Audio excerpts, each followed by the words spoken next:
Namaste everyone. Welcome to day 9 of Navratri Satsang, and the topic is learning from women in Ramayana. Today is day 9 and the key is Dashmi, popularly known as Vijay Dashmi. This is the day when Rama got victory over Ravana, and the color of the day is purple, which signifies goal and ambition. We all have materialistic goals in our life. Other than the materialistic goals, be it short term or long term, let us also try to keep another goal, which is a loftier one, which is spiritual progress and enlightenment. And let us offer our prayers to Lord Rama for his grace and blessings to give us energy and perseverance to succeed in this pursuit. Today we'll be chanting Lakshmi Ashtotra.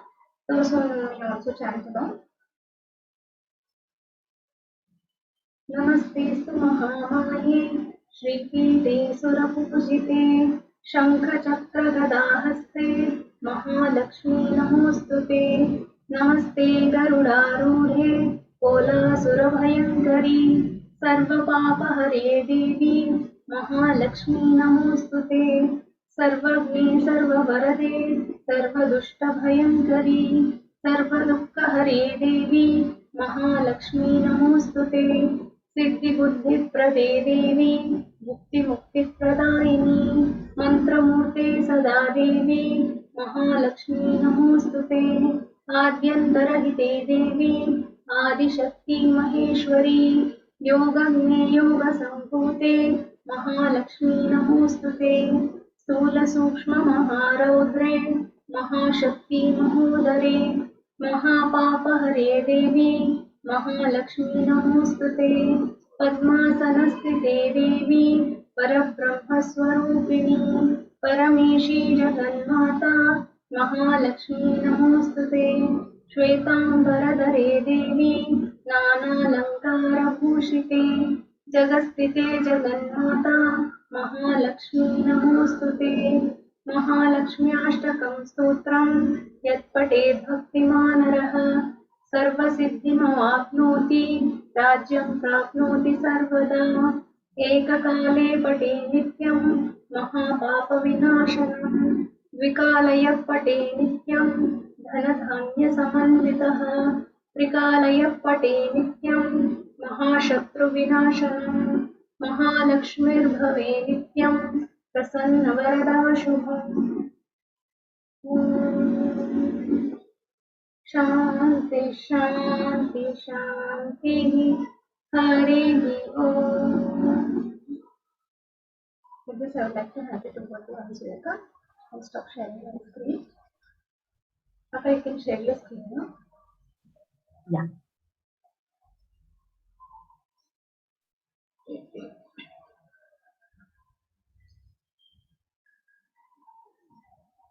Is it visible, the screen, and am I audible? Yeah. So let us start.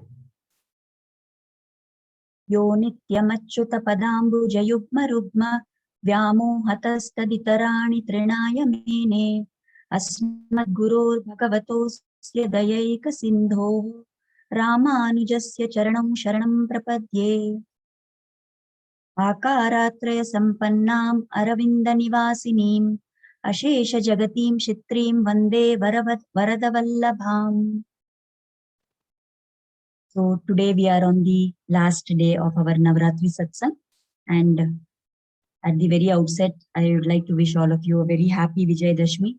Let this day bring in all the prosperity, all the happiness, all the joy, all the good health, and let it help us conquer the enemies who are preventing us from achieving whatever we need to achieve. So let it be truly the day of Vijaya for us also.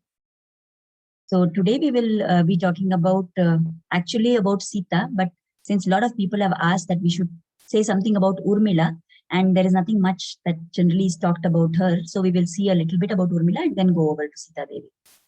So Urmila, we know she was also the daughter of Janaka, and she was born to Janaka Raja and Sunaina Devi after Sita had been found already. So she is the younger sister of Sita. And at the time of the Swayamvara, when Lord Rama won Sita Devi by breaking the bow, then that was the time when the other brothers were also married, isn't it? So at that time, they got Urmila married to Lakshmana. So she was the wife of Lakshmana, and they all came back to Ayodhya and they were living there for so many years. Now we know of how Kaikeyi asked for her boons, and then as a result of that, Lord Rama, Sita, they decided to go to Vanavas. So Lakshmana also decided that he will go with them. And we saw already during the talk about Sumitra Devi about how she happily sent him. Now, at the time when he had to leave from Ayodhya, Lakshmana went to Urmila and he wanted to tell her that I am also going. So at that point of time, Urmila says, I will also follow you to the forest. I will come along with you. But he refuses to take her. He tells her, see, I am going there to serve Rama and Sita. I will be busy serving them. So if you come there, it is going to be a distraction in my service. And at that point, when he makes that point, she willingly agrees and happily she says, I will stay back here. You go ahead and do your seva. So here we think that, okay, Sita said, it is my dharma to follow Rama into the forest. So that is her dharma. Then why doesn't that dharma apply to Urmila? She should also follow her husband into the forest to serve him, isn't it? But here, this is where we have this concept of Vishesha Dharma versus Samanya Dharma. So for serving the husband is a Samanya Dharma. But what Lakshmana had undertaken as service to his brother, because he considered his brother as God, that is a Vishesha Dharma. So whenever there is any kind of a difference and you have to choose between Vishesha Dharma and Samanya Dharma, we must choose to follow the Vishesha Dharma. At that time, the Samanya Dharma can take a back seat. So she agrees. Urmila says, fine, you go ahead and support. Now it is said that the first day of their Vanavas, when they go and they meet Guha at night, Rama and Sita go to sleep. So Lakshmana stays up awake and he's guarding them. And at that time, it is said that Nidra Devi came there and she said, it is time for you also to go to sleep. She is the deity of sleep after all. She said, you should also go to sleep now. He said, no, I can't. For the 14 years now, I am going to stay awake and not one moment I'm going to close my eyes, because I have to be always in seva of Rama, Sita, and I have to be always on the guard taking care of them, right? So then she asks him that, okay, if you are not going to sleep, but that quota of sleep somebody has to take up. What should I do now? So without batting an eyelid, without a single doubt in his mind, Lakshmana says, you please go to Urmila in Ayodhya and ask her to take it up. She will sleep on my behalf. So it is said that Urmila slept her share of sleep during the night, and during the day she slept Lakshmana's share of the sleep. So it is said that she was constantly in that sleeping state because as a form of service to whatever seva Lakshmana is doing. And this was very useful because later during the Yuddha between Rama's side and Ravana's side, at that point of time, Indrajit, who was a very powerful warrior, he had got a lot of weapons and lot of astras and lot of knowledge he had. So it was said that he could be defeated only by somebody who had not slept for 14 years. And that someone was Lakshmana. So this way, by staying in the background, Urmila did a great seva. And in fact, it is told that when Nidra Devi went there, and she told Urmila, your husband has sent me. She said, fine, I will go to sleep. You please give me one more boon, she asked. What was that other boon she asked for? She said, you give me the sleep, I will take it. And at the same time, please do something so that the very thought of me is completely erased from the memory of Lakshmana. Let him not have one single thought remembering me. Why did she say that? Because she wanted that even the thought of her should not disturb Lakshmana in his seva to Rama and Sita. That was the kind of spirit with which she offered her service. So this is what we can learn from the story of Urmila.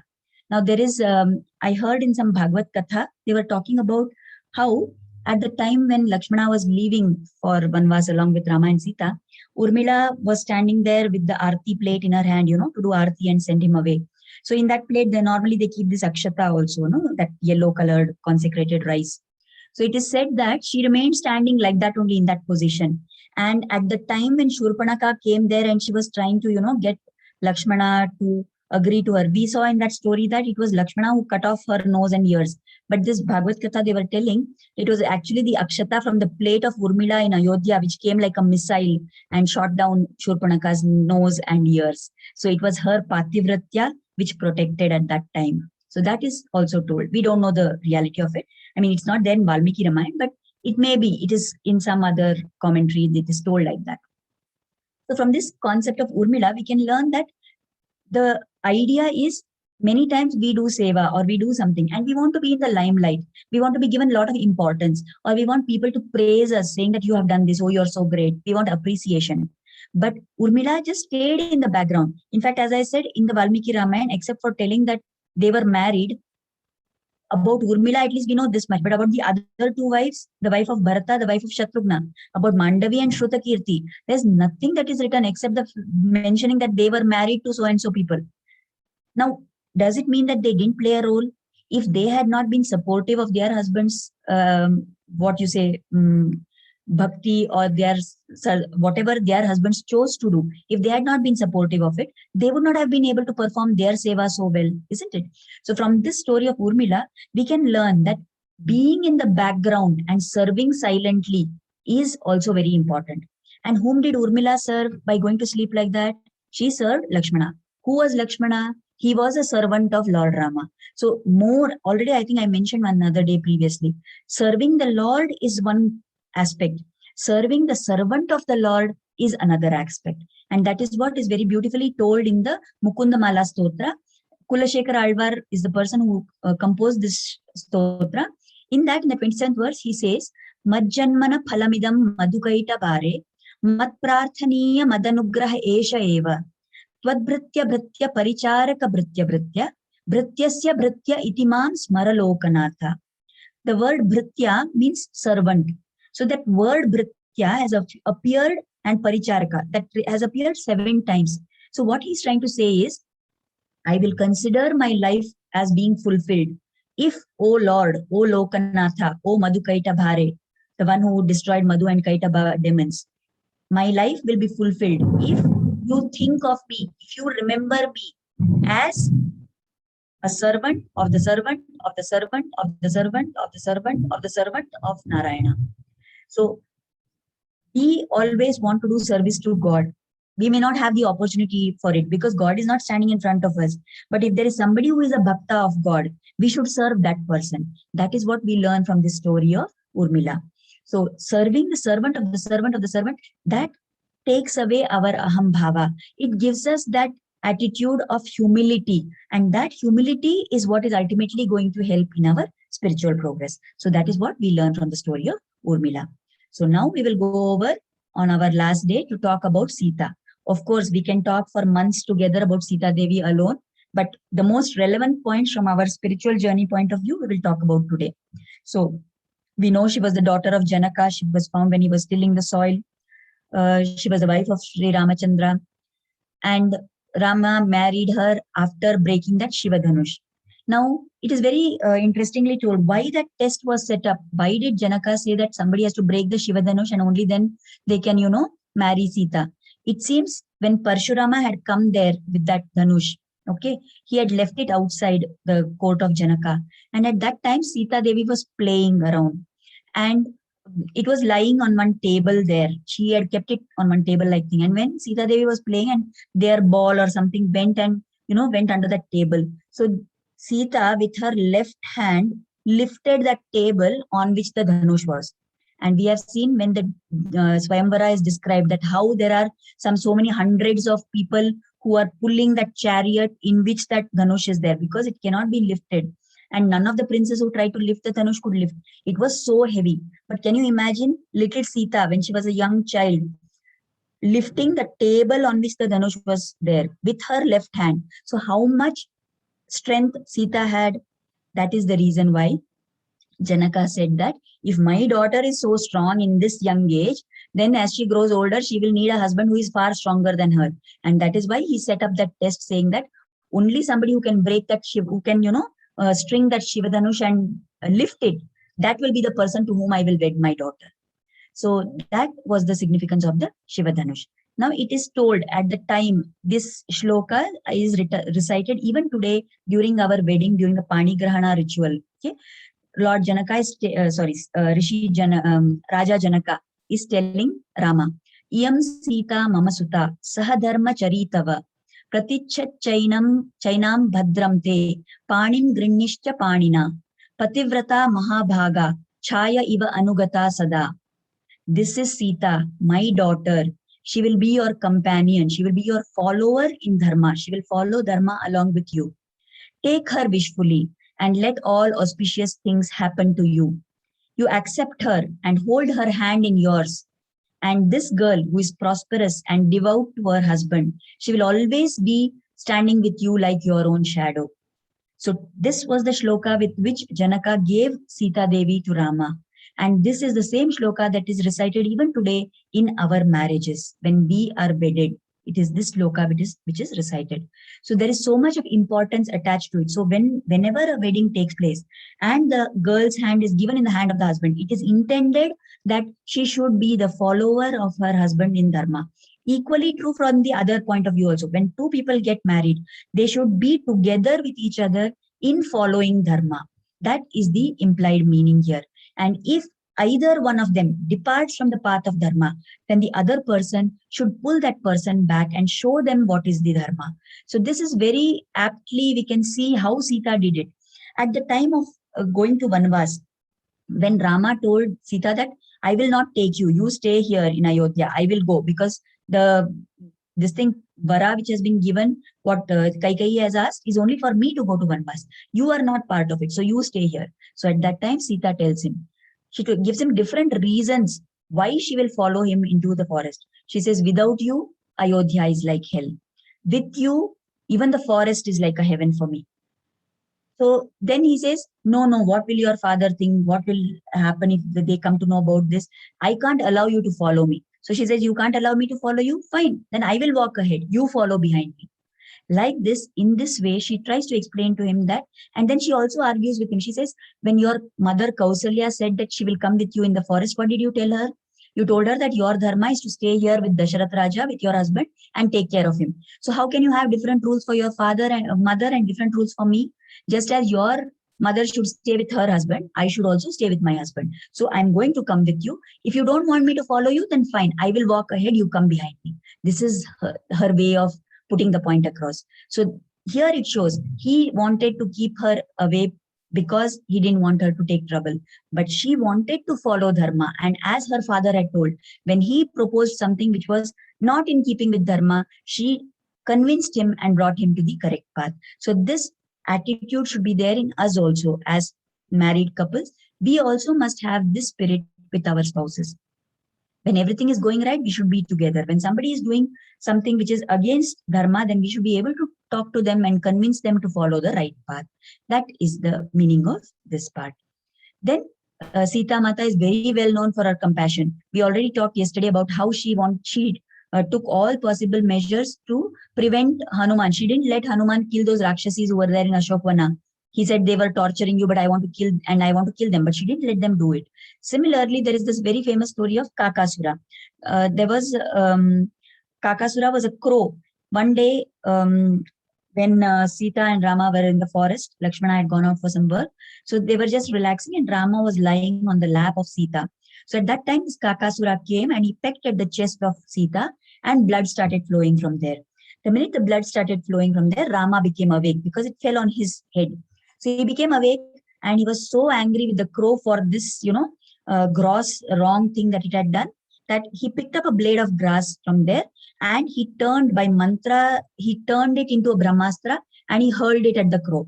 Now the crow ran everywhere seeking for help and protection. It went to Shiva. Shiva said, I can't do anything. It went to Brahma. Brahma said, I can't do anything. It went to all the devatas. It went here, it went there. Nobody could do anything. Finally, it was so tired and fed up, it went to Vishnu. And Vishnu said, I can't do anything either. So then it came back and fell at the feet of that Lord Rama only. They said at the time when that Kakasura fell down, it fell with its legs towards Rama. But it was this Sita Devi, out of her innate compassion, she turned that crow in such a way that its head was bowing to Lord Rama. And in that posture, when the crow begged forgiveness, then Rama forgave that crow. But since the Brahmastra could not go waste, he directed it at one eye of the crow. And that is why it is said till today that the crows can only see in one eye. and they have to turn their head to look the other direction. So how much compassion Sita had? The crow had injured her, and she was the one who was damaged by it. And to take, to punish the crow for that wrong act, Rama was giving punishment. But even on that crow who had done wrong to her, she had so much of compassion that she didn't want that crow to get destroyed. So such is the compassion of Sita. So we know that Sita, if Rama is the avatar of Sriman Narayana, then Sita is the avatar of Mahalakshmi herself. Now, here where we are discussing, we are talking of her as a human because that was the avatara. But in our heart, we know that Sita is Mata. And just as a mother always does everything possible to protect her children, similarly, Sita also is always in the, busy thinking of how she can protect her children. So that is the thing we have to study. What can we learn from the story of Sita? So as we already said, always try and stay supportive of the husband, following the Pativrata Dharma. So actually, in fact, during their stay in the forest, when they meet Atri Rishi and Anasuya Devi, who is the wife of Atri Rishi. So at that time, Anasuya tells her a lot of things about Pativrata Dharma. Does Sita need to know all that? She's already a Pativrata, isn't it? She doesn't need to know all that. But then why does Anasuya Devi tell all those things? So that it is a message for all of us who are listening or reading the story of Ramayana. We must know. And in that, Anasuya Devi tells very beautifully. She says, whether the husband is weak, he is ill, he is disabled, he is always prone to anger, whatever may be his faults, it is the duty of the wife to always be nice to him and serve him. So she was telling it in those times. Now we may, now modern day feminists will say, why only wife should do all that? It is not that it is only the wife. It is talking overall of how the relationship should be between the husband and wife. So if there is one person who is a little, not very proper in whatever way, then the other person should make allowance for that. All our problems in today's society, in today's marriages come because everybody says that I want to have my way.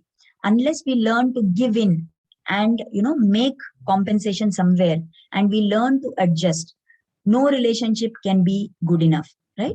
So from the story of Kakasura, we can learn how Sita was so compassionate and kind, even to those people who have done wrong. So when she could forgive the Kakasura who actually attacked her, will she not take care of all of us if we pray to her with a lot of love and devotion? We must try to do that. Then we must not get lured by objects which seem very attractive. In the incident of the golden deer, that Maricha came in the form of the golden deer and she was attracted to it. And then she wanted that. And because she wanted that, she was separated from Rama. So similarly, in our life too, there will be a lot of attractive things around us. And if we get lost in those attractions, then we will go off track and things may not be very good for us. So if there is something which appears to be too good to be true, then probably it is not true. We should remember that always. And we must not run after objects that seem very attractive. We need to analyze whether really it is right or not. It is said at that time that Lakshmana warned her that he said to Rama also that this deer, golden deer, there can't be anything like that. It's a totally unnatural object.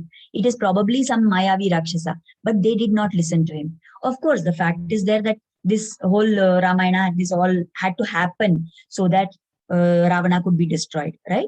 So it is said that but we can learn from that we should not get carried away by some seemingly attractive objects. Now, there are some acharyas who comment that this whole thing of kidnapping of Sita by Ravana, that it happened because of the will of the Lord. Of course, it is by the will of the Lord. And there are some commentators who say that it was Sita herself who forced Ravana, said, come now, kidnap me and take there, because then only the further thing can happen. But we don't know we don't find it written down anywhere like that. But these are all things which are told. Then the episode in the Ashokavana, where Hanuman has come there, right? And he wants to take, he comes there and he finds Sita Devi in the Ashokavana finally. And at that time he says, why you have to stay here bearing this torture of Ravana and all that? You come with me, I will take you back. So she says, no, how you will be able to fly with me? I'm scared of the height and I'm scared of flying with you and like that.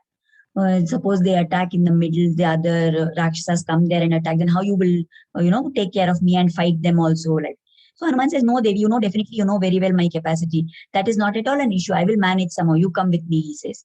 So then she says, no, but then if I come like that, then what will be this thing? So she's not willing. Then she says, she's hesitating like to tell. So he says, why you are hesitating? So she says, no, you are parapurusha. You are another man other than my husband. So I'm not supposed to touch. So I can't touch you and, sit on your back and fly back with you.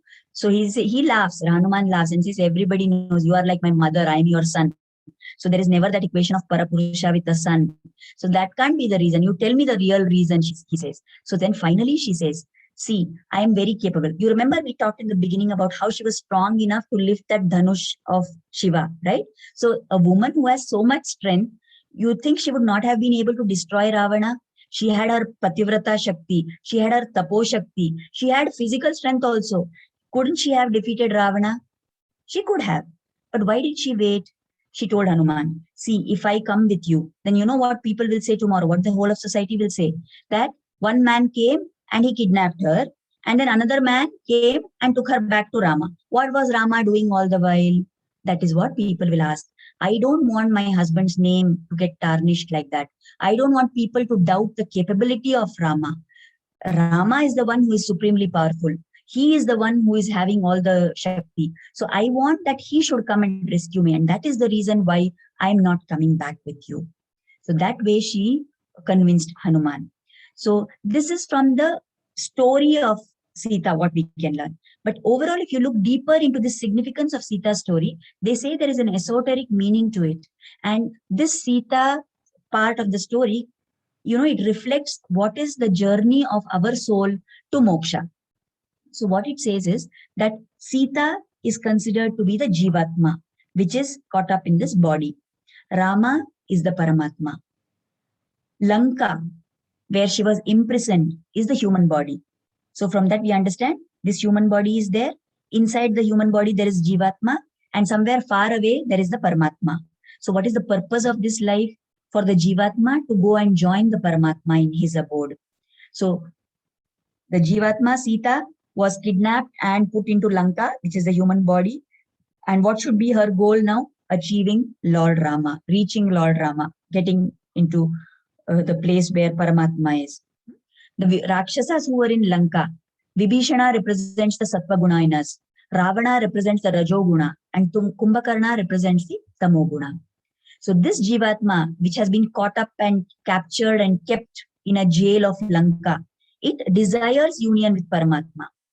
How will that union happen? Who came as the Duta? It was Hanuman. So Hanuman is the Guru. And the ring of Rama which he brought is the Brahmagyana. It is the Guru mantra that gives the Brahmagyana. And through a Guru, this Jivatma will go and join the Paramatma. So that is the deeper significance to Sita's story. And this is what we all need to reflect upon. Reading the Ramayana, listening to the Ramayana, the stories, all that, they work on different levels. The first level is that of entertainment, that we listen to the story, we find some joy out of it because the stories are so interesting and nice. So entertainment is one level, but we have to go deeper, right? And it has to enrich our lives. And from these lessons, whatever we have talked about all these days, that we said this is what we can learn, that is what we can learn, that will enrich our life. And then it has to result in some kind of an illumination for us, some kind of an enlightenment for us. So we have to learn from that and adopt those things in our own life. Of course, what we have talked about in all these days is a very tiny, minuscule part of the Ramayana. So it is not at all something very big that we have talked about, isn't it? So there is lots more that we can talk about. We have taken only a few of the characters and we have talked about what we can learn from them. But if we go deeper and deeper, we spend more and more time in reading the Ramayana, in ruminating over it, in contemplating over the stories, we can always find the significance of what that is supposed to mean for us. And only when we learn to look at the Ramayana from that point of view, from that angle, then we will be able to use Ramayana as a source of energy for our spiritual journey. So that should be our attempt. We have made a small beginning with these 9 days of Navratri. So I hope that all of you will continue to take up the reading of Ramayana on a regular basis. Try and understand different meanings from it. Listen to what the different saints and commentators, everybody has told about each episode in the Ramayana, and use that to go further. Remember this part, that we are the Jivatma and Rama is there as the Paramatma. So we have to overcome whatever is there in this Lanka, all the unwanted, unnecessary attractions which are there, which are pulling us, which make us, see, Vibhishana has gone over already to Rama. So the Sattva Guna we have to have in us. We should be like Vibhishana, we should develop the Sattva Guna. Most of the times, however, we are more like Ravana and Kumbhakarna. We have Rajoguna, we have Tamoguna. We are caught up in all those, what are called as the Shad Ripu or the Shad Vairi. Kama, Krodha, Modha, Lobha, Moha, Madha, Matsara. So we have all these with us. And because these are, they have imprisoned our Jivatma and they are not letting us progress ahead. But we must understand that this is what is the problem I'm having. How much ever we may want to enjoy in this world, it can only give you joy up to a particular point. Soon we find that whatever gives me joy today is the same thing which is responsible for my unhappiness tomorrow, right? That kind of happiness is not everlasting. It doesn't stay permanent. And why do we want this permanent kind of happiness? Because we are searching. We have this Jivatma, and this Jivatma Swarupa is of Ananda Swarupa. It is a part of the Paramatma. So it is also having that same hankering for that blissful state. But we are trying to find it here and there in the outside world, which unfortunately will never succeed. So it can only give us temporary happiness. I eat something nice. I see something nice. I wear good clothes. Somebody appreciates me. Somebody is good to me. It will only give me joy for a temporary time. But if I want permanent and long-lasting happiness, it is only by realizing the true nature of my soul. And that can come only through Adhyatmic sadhana. So spirituality is the only way to remain permanently in a state of bliss and to not get affected by the ups and downs in our life. So I hope and pray that being a part of this satsang will be able to, give you some impetus for the spiritual journey that we have to make. So I hope that we will be able to do this in a nice way. So all of us, we've been meeting regularly all these days.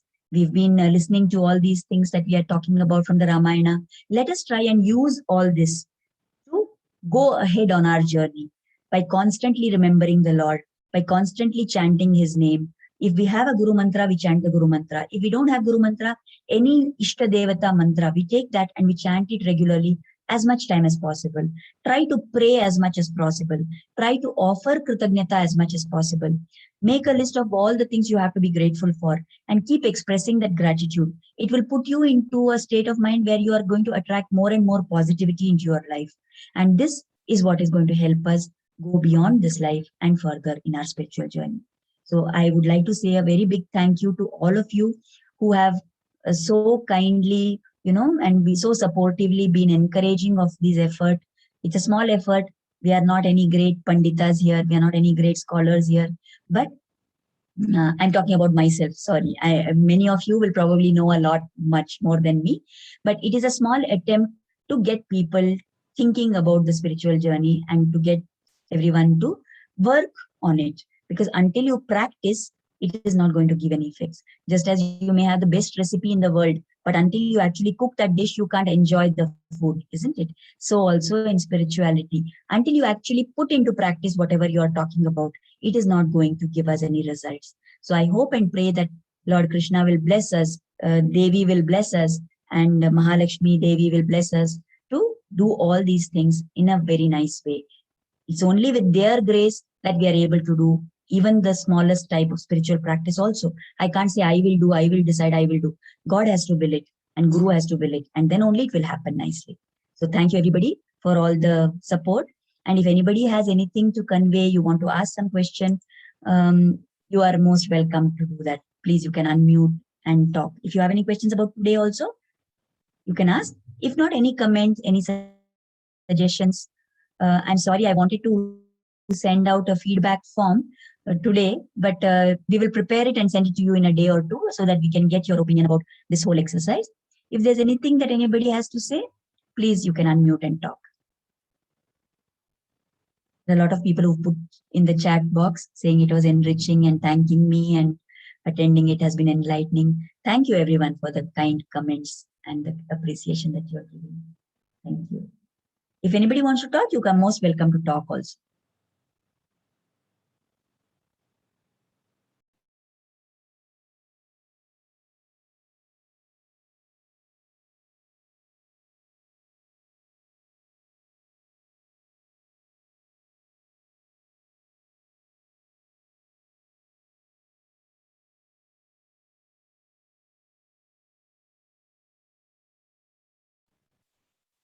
Usha, you want to say something? I must say a word of thanks to Usha, because I have met her only through this satsang group, and she is so beautifully been coordinating the whole thing and helping me with her technical support, with her suggestions, with her ideas, and somehow God has led me to Usha so that she is there to, take part of the help. Take part in this with me on an equal footing, helping me out in all these ways. And God's work is being done through her and through me also. Thank you, Usha. Thank you, Akka. It's been an honor and pleasure to help you with this journey. And if it helps you even little bit to do more, I think I'll consider that as my sadhana. Thank you very much for this opportunity, Akka. The deeper significance of Sita's story you just explained is like very, very enticing and very beautifully explained. It led us to another plane, I think. The whole series of the Navratri Satsang that you have taken up, like each character and explaining the backstories and how we can learn.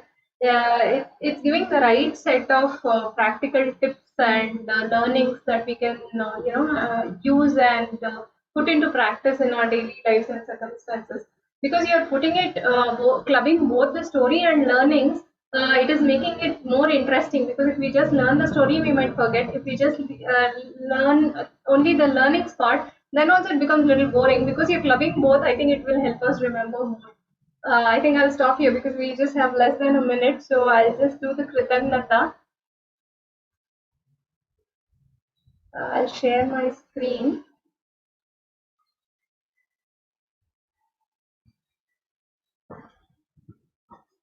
Thank you very much, Akka. Once again, for the opportunity. Thanks everyone for attending the satsang. Let us offer our Kritanyata. Let us offer gratitude at the lotus feet of Lord Shri Krishna and for inspiring us to start enjoying the satsang and pray for the blessings and grace to be upon us always. Thank you very much, Shri Krishna. Thank you everyone for attending the satsang, and thank you once again.